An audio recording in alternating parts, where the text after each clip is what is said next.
What is pseudocode? What is pseudocode used for? What are the conditional statements? What are the loops? And a worked exam style question. So, let's get started. Pseudocode isn't some alien being or something. It might seem like a programming language, but actually it's not. It's actually just similar to English. It is, like flowcharts, used to set out the structure of an algorithm. This means that it is used to represent an algorithm. It is the primary method of representing an algorithm, as it is very, very easy to read and nearly as easy to write.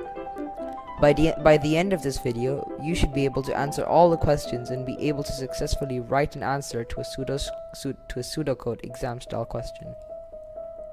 Well, now that we figured out what pseudocode is and what it's used for, it's time to figure out what conditional statements are and what are the conditional statements. Well, this is really simple. Like every other part of pseudocode, it's extremely simple. A conditional statement is just used to test a condition. There are two different conditional statements that you will need to know for your GCSE exam. They are if, then, else, and if, and the other one is case of, end case. It is understandable if you don't understand what any of this means. It gets easier the more you practice. So, if, then, else, and if is used to test a simple condition. Here's an example of its use. If you look over here where it says output enter number, read number. If number is greater than 0, then write positive, else write negative, end if. First you see your first if here, then you see then you see else, and here's end if. It's used to test a simple condition, as you can see. Here's a flowchart showing this.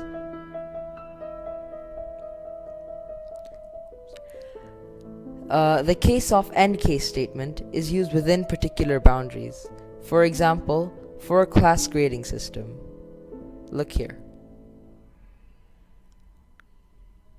Now that we've finished all the conditional statements, we gotta learn about the loops.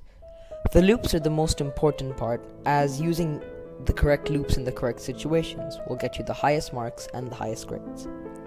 There are 3 loops you will need to know which carry out different processes.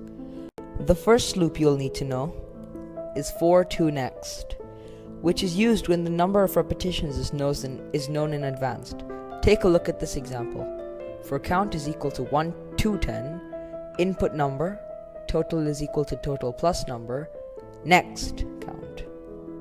The next loop you'll need to know is while, do, and while. This loop may never be performed, and the condition is checked before the loop. This might seem confusing, but don't worry. Here, it's really easy. Here's an example incorporating the loop. While count is less than 10, do, input number, total is equal to total plus number, count is equal to count plus 1, end while, output total. The final loop, I know, it's so easy, right? There's only 3, right? Is repeat until. This loop is used when the number of repetitions is unknown. Also, the condition is checked at the end, which means the loop is always run through once. This is an example using the loop. Repeat. Input number, total is equal to total plus number, count is equal to count plus 1, until count is equal to 10. Output total. Here we are, ladies and gentlemen. Here we are. It is the exam style question. This is where the student becomes the master. It is where you grow from a little caterpillar to a big butterfly. It is now that you put everything you have learned to the test. I will now pause the video and show you the question. Get ready, young noob.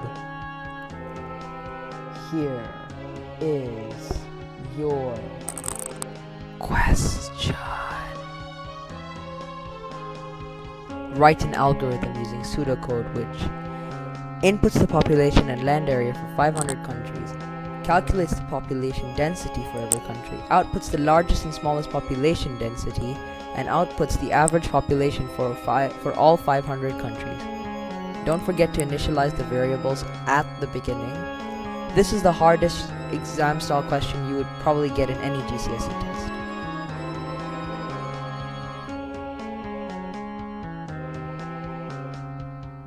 So, you have chosen to see the answer.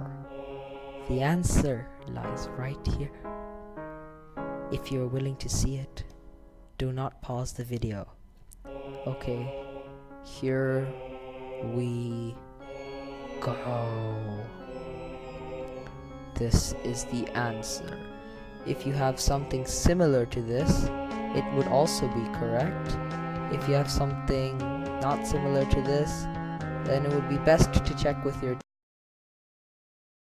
teacher and show him the question